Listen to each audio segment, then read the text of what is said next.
Hello नमस्कार दोस्तों, आप सभी का बहुत बहुत स्वागत है आपके अपने यूट्यूब चैनल आसान है विद पूजा पर। आज के वीडियो में हम संवैधानिक विकास क्रम में पारित हुए 1773 के रेगुलेटिंग एक्ट से 1947 के भारतीय स्वतंत्रता अधिनियम तक सभी महत्वपूर्ण प्रश्नों को एमसीक्यू के रूप में सॉल्व करेंगे। ये वीडियो आने वाली सभी परीक्षाओं के लिए बहुत महत्वपूर्ण होगा।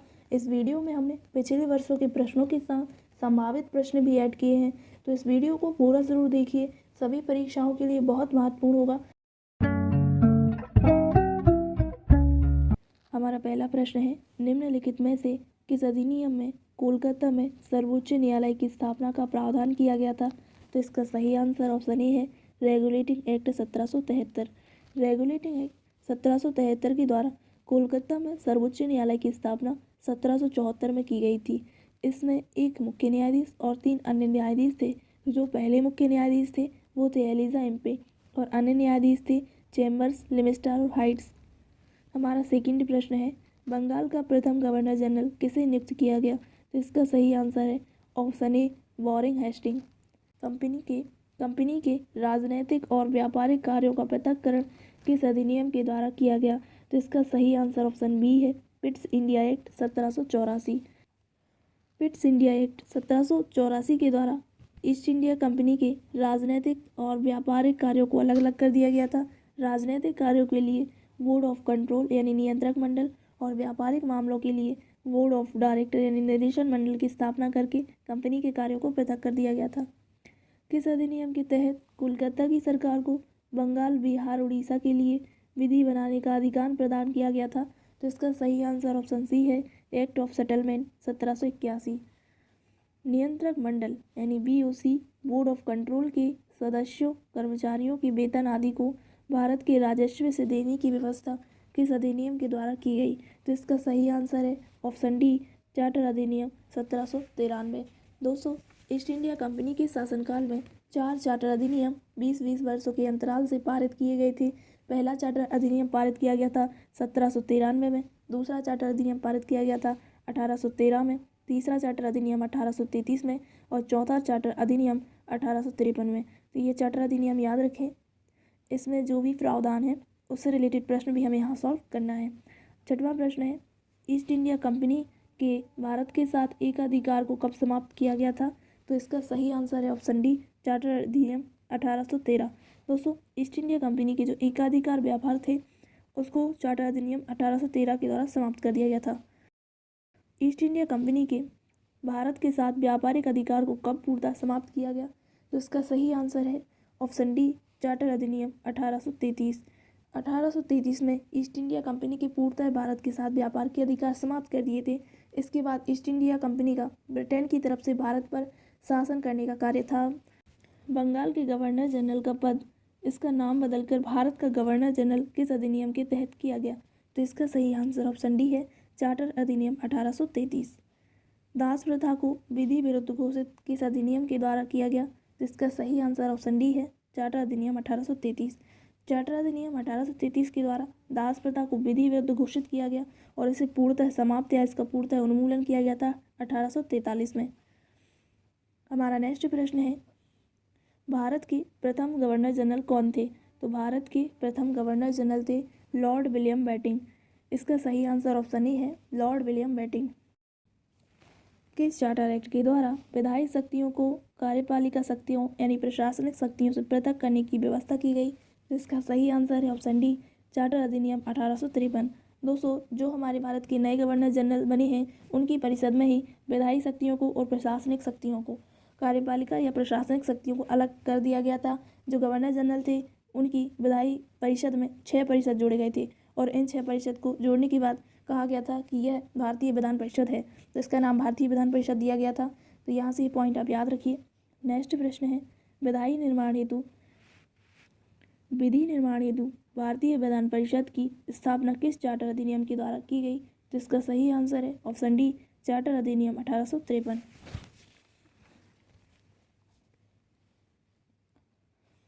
नेक्स्ट प्रश्न है, भारत में राज्य सचिव का पद किस अधिनियम के द्वारा जोड़ा गया? तो इसका सही आंसर ऑप्शन डी है, भारत शासन अधिनियम 1858। भारत शासन अधिनियम 1858 के द्वारा भारत में राज्य सचिव का पद जोड़ा गया। भारत का गवर्नर जनरल पद का नाम बदलकर वायसराय कब किया गया?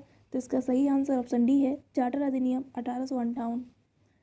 भारत के प्रथम वायसराय किसे नियुक्त किया गया? तो इसका सही आंसर है ऑप्शन ए, लॉर्ड कैनिंग को। विभागीय या पोर्टफोलियो प्रणाली के जनक किसे माना जाता है? तो इसका सही आंसर है ऑप्शन बी, लॉर्ड कैनिंग को। जैसे ही लॉर्ड कैनिंग भारत के प्रथम वायसराय बने तो उन्होंने विभागीय या पोर्टफोलियो प्रणाली की शुरुआत की, इसलिए लॉर्ड कैनिंग को विभागीय या पोर्टफोलियो का जनक कहा जाता है। निम्न में से किस अधिनियम के अंतर्गत भारतीय विधान परिषद को बजट पर बहस करने की शक्ति प्राप्त हुई? तो इसका सही आंसर ऑप्शन डी है, भारत परिषद अधिनियम 1892। ब्रिटिश भारत में सांप्रदायिक प्रतिनिधित्व की व्यवस्था निम्न में से किस अधिनियम के द्वारा की गई? तो इसका सही आंसर है ऑप्शन बी, मॉर्ले मिंटो सुधार 1909। दोस्तों, मॉर्ले मिंटो सुधार 1909 का जो अधिनियम था, इसे भारत परिषद अधिनियम 1909 के नाम से जाना जाता है और इसे मॉर्ले मिंटो सुधार के नाम से भी जाना जाता है। दोस्तों, जो सांप्रदायिक निर्वाचन है, इसके जनक मिंटो को माना जाता है। तो मिंटो ने सांप्रदायिक निर्वाचन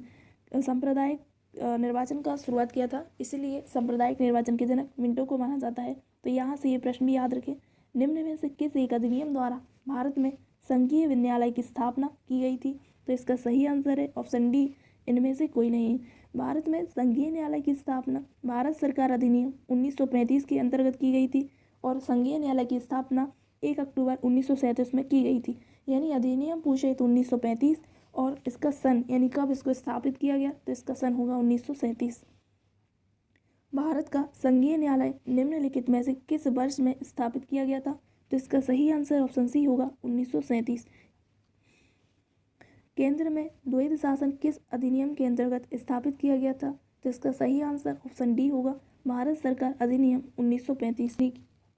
राष्ट्रपति की अध्यादेश निर्गत करने की शक्ति प्राप्त है, तो इसका सही आंसर है ऑप्शन डी, भारत सरकार अधिनियम 1935। निम्नलिखित में से किस अधिनियम द्वारा संवैधानिक निरंकुशता का सिद्धांत माना गया है? तो इसका सही आंसर है ऑप्शन डी, 1935 का भारत सरकार अधिनियम। भारत के संविधान में केंद्र और राज्यों के बीच किया गया शक्तियों का विभाजन इनमें से किस उल्लेखित योजना पर आधारित है? भारत के संविधान में केंद्र और राज्यों के बीच किया गया शक्तियों का विभाजन इनमें से किस उल्लेखनीय योजना पर आधारित है? तो इसका सही आंसर ऑप्शन डी है, भारत सरकार अधिनियम 1935। निम्नलिखित में से भारत सरकार अधिनियम 1935 की मुख्य विशेषता नहीं है, तो इसका सही आंसर ऑप्शन बी है, अविशिष्ट विषय प्रांतीय विधायिका को आवंटित किए गए थे। तो ये वाला प्रावधान नहीं किया गया था। अखिल भारतीय महासंघ का प्रावधान था, प्रांतीय स्वायत्तता के सूत्रपात का संकेत था, प्रांतीय स्तर पर द्वैध शासन प्रणाली को समाप्त कर दिया गया था और केंद्र में द्वैध शासन प्रणाली को लागू किया गया था। तो इसका सही आंसर ऑप्शन बी है, एक संघीय व्यवस्था और केंद्र में द्वैध शासन भारत में लागू किया गया था। तो इसका सही आंसर ऑप्शन बी है, 1935 के अधिनियम द्वारा। अखिल भारतीय महासंघ स्थापित करने का प्रावधान किसमें शामिल है? तो इसका सही आंसर ऑप्शन ए है, भारत सरकार अधिनियम 1935। 1935 के अधिनियम द्वारा स्थापित संघ में अवशेष शक्तियाँ किसको दी गई थी? तो इसका सही आंसर गवर्नर जनरल को। निम्नलिखित अधिनियमों में से किस अधिनियम के फलस्वरूप बर्मा को भारत से अलग किया गया था? बर्मा जिसे वर्तमान में म्यांमार कहा जाता है। तो इसका सही आंसर है option C, government of India act 1935 के द्वारा। पहली बार मुस्लिम समुदाय के लिए पृथक प्रतिनिधित्व का प्रावधान किस अधिनियम में किया गया था? तो इसका सही आंसर ऑप्शन ए है, इंडियन काउंसिलिंग एक्ट 1909। भारत परिषद अधिनियम 1909 के द्वारा पृथक प्रतिनिधित्व का प्रावधान किया गया था।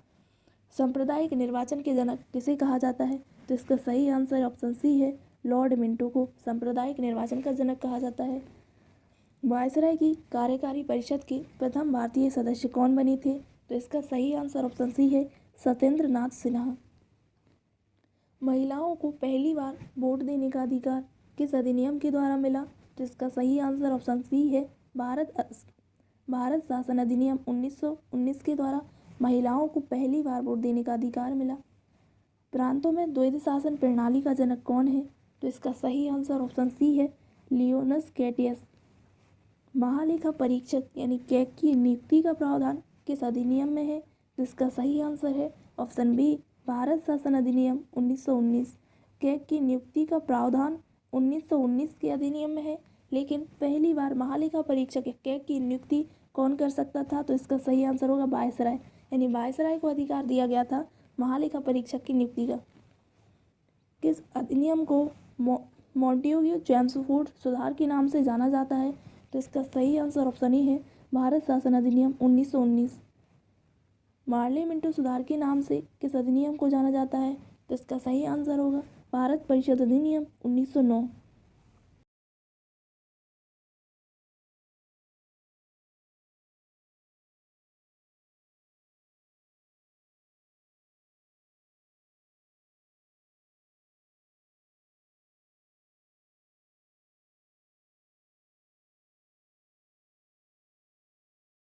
किस अधिनियम के तहत अप्रत्यक्ष चुनाव प्रणाली की शुरुआत की गई?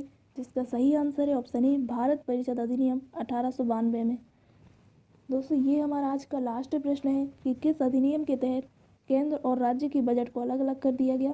तो इसका सही आंसर ऑप्शन डी है, भारत शासन अधिनियम 1919।